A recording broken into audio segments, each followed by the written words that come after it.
This is Ironman training with POTS and type 1 diabetes, week 19. Let's go. It's time for the taper. This week was all about rest, recovery, and a nutrition plan for race day. Very little to report on the workout front this week. We're done building fitness. We're done getting stronger. This was all about maintaining. I did a couple bike rides, short rides, 45 minutes to an hour. I did a couple short runs, 45 minutes to an hour. And a couple swims, one in the open water for 1,000 yards. Mostly did drills in the pool.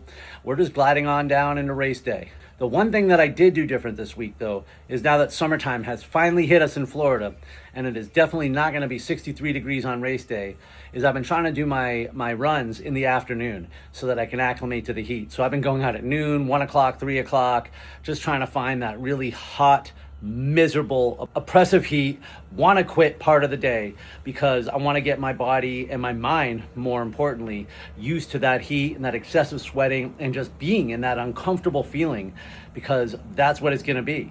Once I get uncomfortable, there's no pulling the ripcord. It's just going to be hot. I'm just going to be sweaty. I'm going to be salty, and I'm going to keep moving forward. All right, some specifics I'm still going to work out, but race day, I'm planning on waking up around 4 in the morning. I'm going to take my Synthroid and I'm going to take my Metadrin immediately. I need to wait 30 minutes before I have any caffeine, any food, or any electrolytes. And then I will have a protein shake, which has 115 grams of carbohydrates, but I'm going to split it up. I'm going to have half of it right away, hoping that I start the day, that I wake up with a moderately low blood sugar.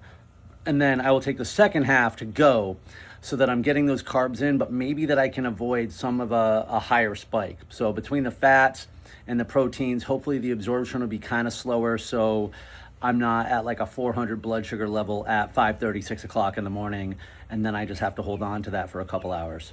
I'll have my diabetes, my G7 receiver with me until just about when transition closes at 6:30, so I'll be able to monitor in real time. The dry clothes drop off is at 7 o'clock.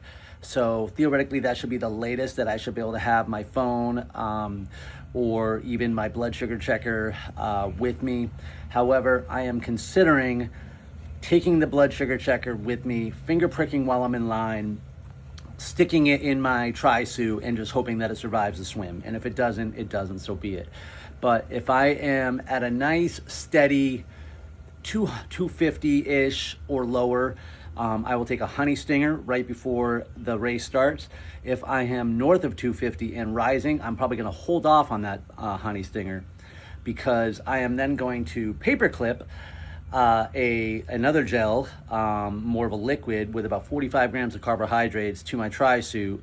And then at 30 to 40 minutes into the swim, I guess 30 minutes, because my watch will buzz every 10 minutes. So at 30 minutes into the swim, I'm simply going to look for a place to pull over, grab onto a buoy or a kayak or something, and take the gel. It'll cost me 3 minutes, but it'll save me the race. And that's how I'm going to get through the swim with diabetes. Now, hopefully I come out of the water with a manageable but lower blood sugar. It's entirely possible that race day nerves are going to have me shooting through the roof and that they're going to be stubbornly high. But either way, I'm going to get on the bike and I am going to immediately hit the high carb tailwind. So I should have that in one of my water bottles already prepared. I'm going to be set up with 3 water bottle holders. And my plan is this: I am going to drink at least 1.5 liters of water for every hour. And then I am going to try to do 1,500 to 2,000 milligrams of sodium also for every hour. I'm actually very relieved because the course is very well supported. I mean, every 12 to 15 miles on the bike, there's an aid station. You know, I'm going to be hopefully going 17 to 18 to 19 miles an hour. So every 45 minutes to an hour, I'm going to force drink the precision hydration mix that they're going to give us on the course, which should be 1,000 milligrams of sodium. And then my plan is also to pound one of the tailwinds, which has another 680 grams. That also has 90 grams of carbohydrates. And so I should be able to get most of my fuel from liquid, and what they actually give you out at the aid stations too. I know that it looks like there's cola. They're handing out those Morton gels, which I absolutely hate. So I will keep honey stingers with me. But you know, if I have the opportunity to eat some real food, I might. I do struggle during endurance events getting things down, and I don't mean digesting it. I just mean ingesting it. Anything solid, even chews, it takes me like the whole mile to get it down, which is why I stick to gels and liquids. So I was really afraid of not being able to have what I need, whether it be enough sodium electrolytes or water, but that is going to be well supported on the course.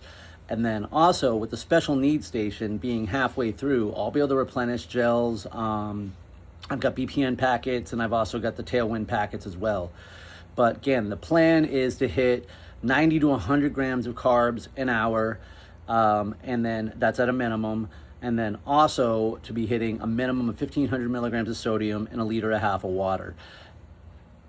If I'm only losing like 3 pounds, maybe 3.5 pounds of sweat per hour, which is probably conservative, then I'm actually probably taking in a little too much, but that's okay because number one, I won't be drinking any water during the swim, hopefully.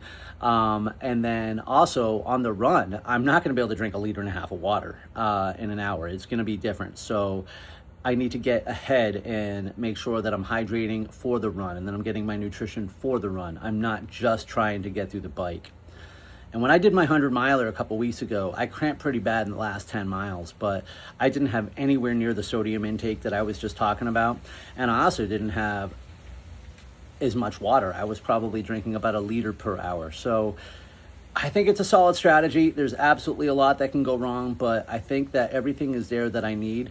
I just need to humbly be willing to take a few minutes to pull over, refill my water bottles with the right fuel if needs be. Hopefully I can just get the things and keep going. But the extra 10 minutes of fueling isn't going to matter to my race, or at least it's not going to slow me down. It'll actually make sure that I'm able to maintain, moving speeds as we go on. And now the run's going to be a crapshoot. I mean, it's still a marathon. On a good day, it'll take me 5 hours. This will probably take me closer to 6. And so I think to make sure that it takes me closer to 6 than 7, is again, I need to humbly respect the conditions that I have. So I will have my receiver with me, and I will take a glucose, a honey stinger gel, probably every 15 minutes.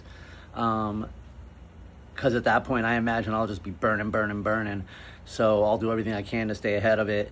I will have to walk through the water stations. I'll probably go, water, hydration, go to the other side, water, hydration. Just to make sure that I'm getting as much fluid as I can, because on the run, at that time of day in particular, I will sweat a minimum of 5 pounds per hour. It's entirely possible I could be sweating as high as 7. So I just need to stay ahead of the hydration, and whatever happens, happens. POTS is going to do its thing.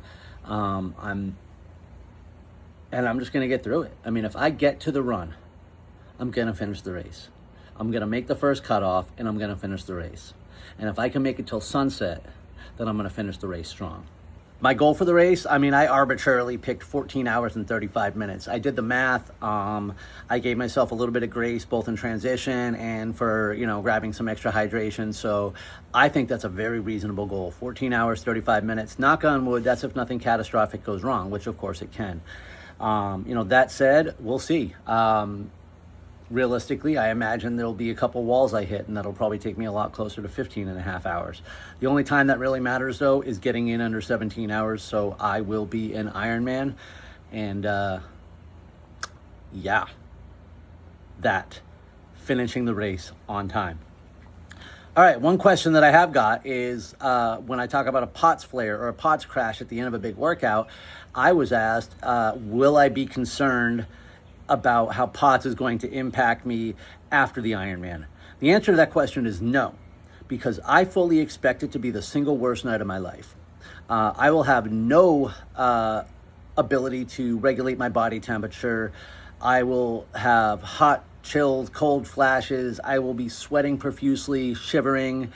It'll be miserable. I won't sleep much at all. My body, my muscles, of course, will contract. My blood sugars, who knows what that's going to happen. For that day, they'll drop, no matter what I do. The next day will probably happen the same, and then I'll probably spend about 5 or 6 days with a blood sugar level over 300 no matter what I do. My body's going to be complete, absolute haywire. So it takes a normal, I hate to use that word, but like an athlete without these conditions, several weeks to fully recover from an event like this.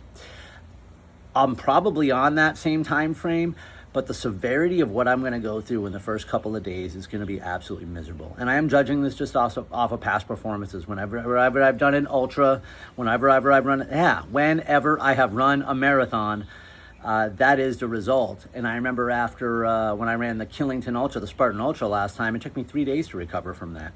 So, I mean, there will be some shaking. There'll be crushing fatigue and exhaustion.